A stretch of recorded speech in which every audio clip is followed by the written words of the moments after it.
Então, falando agora sobre os segmentos do ambiente geral.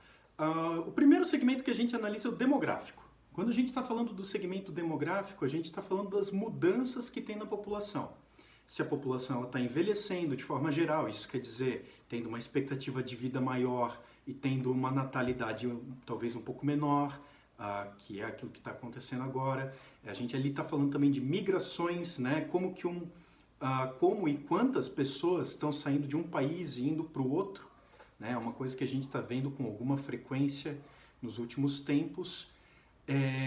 Dentro da demografia, a gente também vai falar sobre fatores como a identidade das pessoas, né? Coisa como a etnicidade.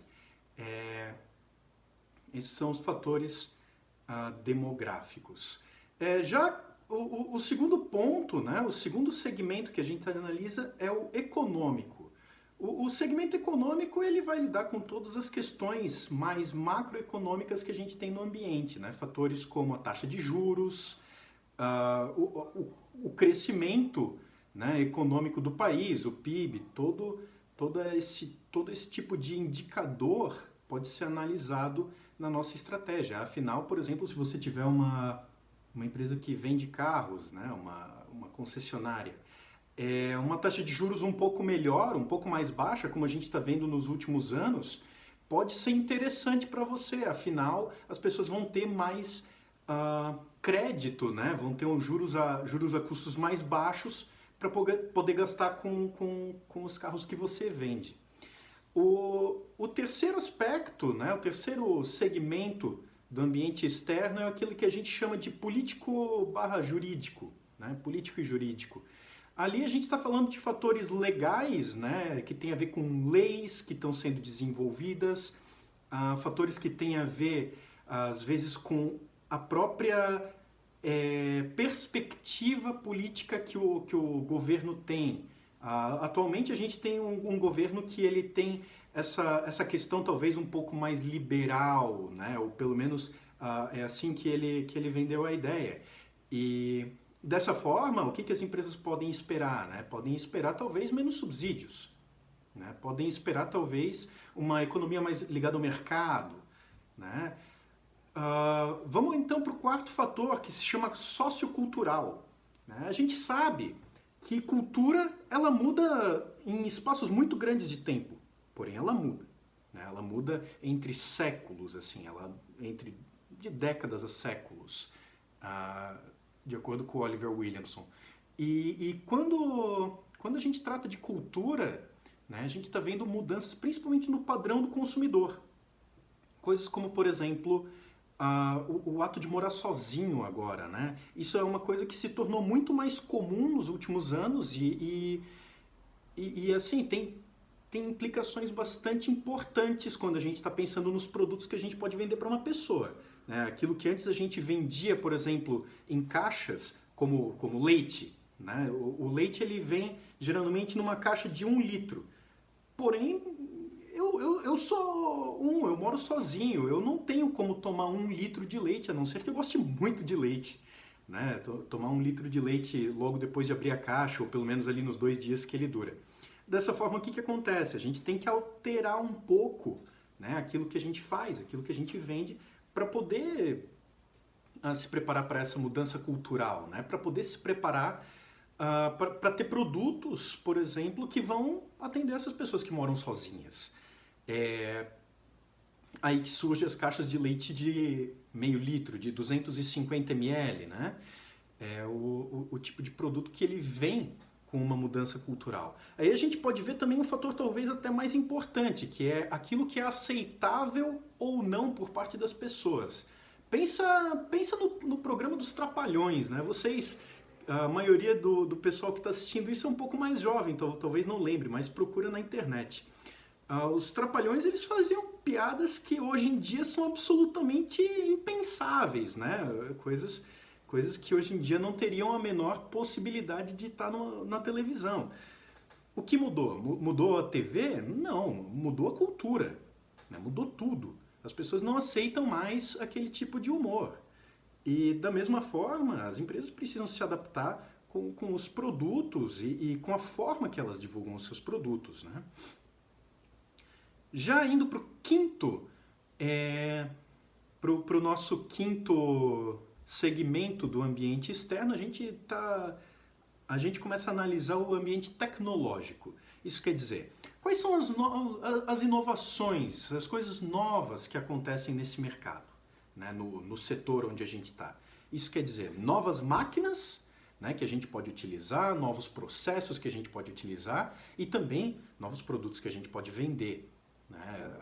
Todo tipo de coisa que veio, né, com a tecnologia. Ali a gente tem que analisar o ambiente tecnológico com alguma atenção, afinal, a gente não está falando só sobre a nossa empresa, a gente está falando sobre os concorrentes também.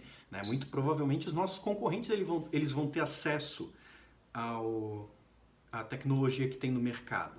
E se eles têm acesso a essa tecnologia, eles provavelmente vão utilizar. E se eles vão utilizar, eles podem ter alguma vantagem em relação a nós. E a gente não quer isso. Né? Por isso esse aspecto tem que ser muito bem analisado. E em sexto lugar, a gente tem o aspecto que a gente chama de global. No aspecto global, no segmento global, a gente vai falar de todo tipo de ação, né, todo tipo de acontecimento global que pode influenciar o nosso negócio, pode influenciar a nossa empresa. Cara, o melhor exemplo disso, na minha opinião, é aquilo que a gente está vendo agora com o coronavírus. Né? As empresas do mundo inteiro estão tendo que adaptar as suas operações, porque não tem como produzir muitas vezes, porque as pessoas não conseguem estar nos seus empregos, e nem deveriam. Tem que adaptar seu modo de trabalho para home office, e muitas vezes elas vão ter que se adaptar a uma queda bastante significativa na demanda. Né? A gente está olhando aí para talvez uma das maiores crises que a gente vai ter na nossa história, possivelmente. E isso é bastante grave. E isso é aquilo que a gente analisa nos acontecimentos globais. Né? Lógico que a capacidade de prever o coronavírus era muito pequena. Porém, é interessante a gente ter um plano de contingência para esse tipo de crise. Né? O que a gente faz se a gente tiver um problema muito grande? Né? Qual que é o nosso plano? E por último, e também não menos importante, a gente tem aquilo que a gente chama de aspecto sustentável. O segmento sustentável do ambiente geral. O aspecto sustentável ele tem a ver com o crescimento da importância da sustentabilidade. Esses modelos que a gente está vendo do ambiente geral, eles eram geralmente compostos de 6 aspectos. Agora a gente tem um especificamente para sustentabilidade. Por quê? Porque a sustentabilidade está cada vez mais importante. Né? A gente não tem como ter uma empresa que ela tem trabalho análogo à escravidão, por exemplo. A gente não tem como ter uma empresa que ela tem o despejo de detritos na natureza. Né? A gente tem todo tipo de lei e também para coibir esse tipo de coisa. E a gente também tem um aspecto cultural bastante grande. As pessoas não estão mais dispostas a comprar das empresas que não têm pelo menos uma preocupação, né, sustentável. Dessa forma, esses são os 7 segmentos do ambiente geral.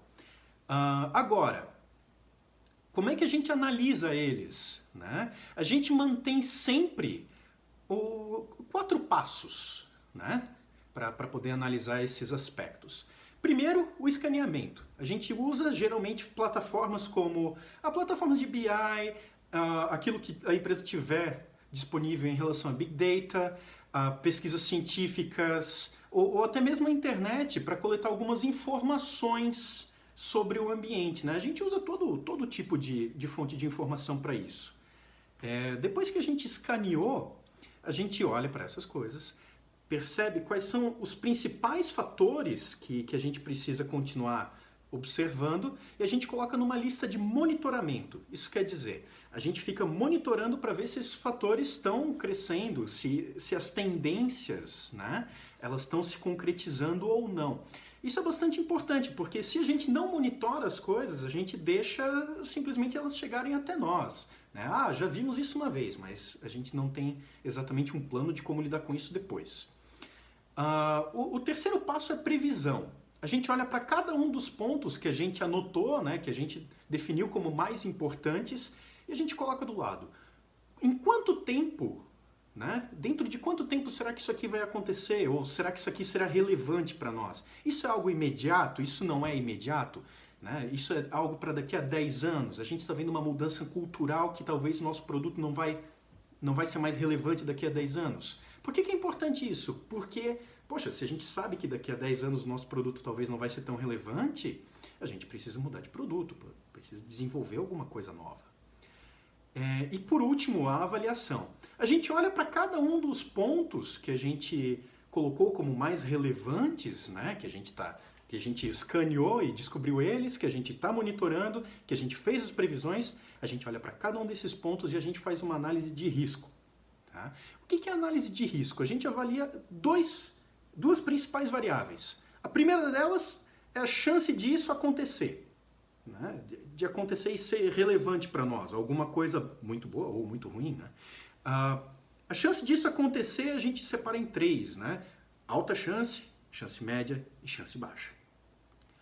Quando a gente tem essa análise, a gente faz um segundo, né? uma segunda análise para cada um dos pontos que a gente levantou, onde a gente olha se isso acontecer, o quanto, né, que isso vai nos impactar. Isso vai nos impactar de uma forma muito, muito impactante, de impacto médio ou de baixo impacto. Né? Por exemplo, muito provavelmente toda a crise do coronavírus foi detectada por alguns governos. A gente tinha inclusive artigos científicos que indicavam que isso poderia acontecer. Né? Qual que era a chance disso acontecer? É relativamente baixa, porque depende de você ter um contágio e ter, né, cruzamentos virais e tudo mais. Ok, mas e se isso acontecer? Não, poxa, isso se acontecer é algo terrível. Eles deveriam ter tido um pouco mais de carinho ao olhar para isso, né? Talvez tomado algumas atitudes preventivas. Mas basicamente é assim que a gente analisa o ambiente geral. A gente primeiro define pelo menos alguns pontos dentro de cada um dos segmentos, né? Isso já é, na verdade, o escaneamento que a gente faz, continua monitorando isso, faz previsões sobre esses pontos e avalia o quanto que aquilo representa de risco para nós. Fazendo isso, a gente tem uma boa análise dos fatores ali, que são fatores talvez, meio que fatores de não mercado, a maioria deles. Né? Eles não têm 100% a ver com os nossos concorrentes, né? Eles têm mais a ver com fatores como leis, como o destino político, como a economia, mas a gente precisa observar eles porque a gente não tem muito controle sobre isso. Né? E já que a gente não tem muito controle sobre isso, a gente precisa se preparar para aquilo que vai vir. Muito bem? Essa foi a aula sobre o ambiente externo, né? A análise geral do ambiente externo. Até mais!